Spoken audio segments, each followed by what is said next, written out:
Mystery of the Templars by Martina André. Narrated by Sam Devereaux. Prologue. Caput the Eighth. In the year 1156, Bertrand de Blanchefort, 6th Grand Master of the Knights Templar, brought a mysterious object from Jerusalem to his home in France. Those in the know name the unremarkable metallic box Caput the 58th, or the Head of Wisdom. Soon thereafter, Bertrand de Blanchefort became the most successful Grand Master of his time, and under his influence, the Order of the Temple established itself as the most important organization the Christian Occident had ever produced. The disciples said to Jesus, "When will the repose of the dead come to pass, and when will the new world come?"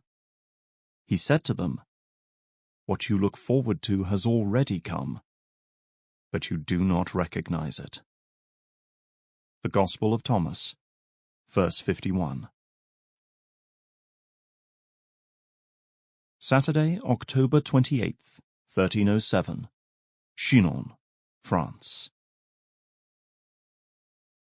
The wind blew mercilessly over the impenetrable castle of Chinon.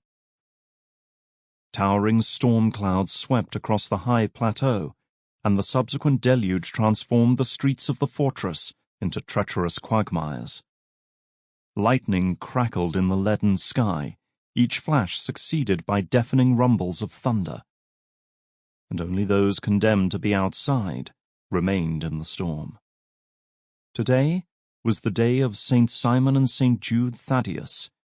They had been martyred after exposing the ineptitude of Emperor Xerxes' sorcerers, an act that sparked an uprising among the priests, who captured Simon and Jude Thaddeus and, here the scribes differed, beheaded or dismembered them. Soon after, a violent tempest slew the priests and sorcerers, throwing the king and his people into terror.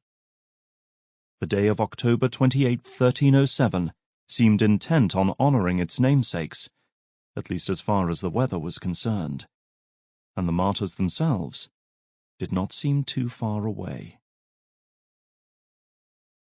A small dish of thin barley porridge and a slice of mouldy bread marked the start of yet another day in hell for Henri d'Or, commander of the Templar settlement of Bar-sur-Aube. On some days, the sprawling limestone catacombs of Fortress Chinon resembled a cattle market.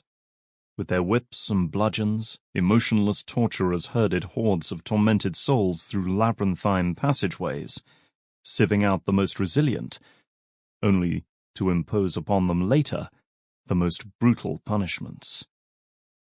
Yet the day had become eerily quiet after the morning's rations were distributed. Only the distant roll of thunder hinted at impending disaster. A woman's piercing cry tore through the fragile shroud of silence, confirming Henri d'Or's worst suspicions. He crouched, withdrawn, in the furthest corner of his cell. The once white cloak he wore bore only the faintest resemblance to its original color, and the tattered fabric barely shielded his emaciated body from scornful glances. His matted silver hair and formally trimmed dignified beard were smeared with blood and dirt. His jaw was so excruciatingly painful that he could barely open it, and he had to strain his swollen eyes to figure out what was happening around him. Only with great effort could he move his limbs, which were littered with deep blue bruises and painful burns.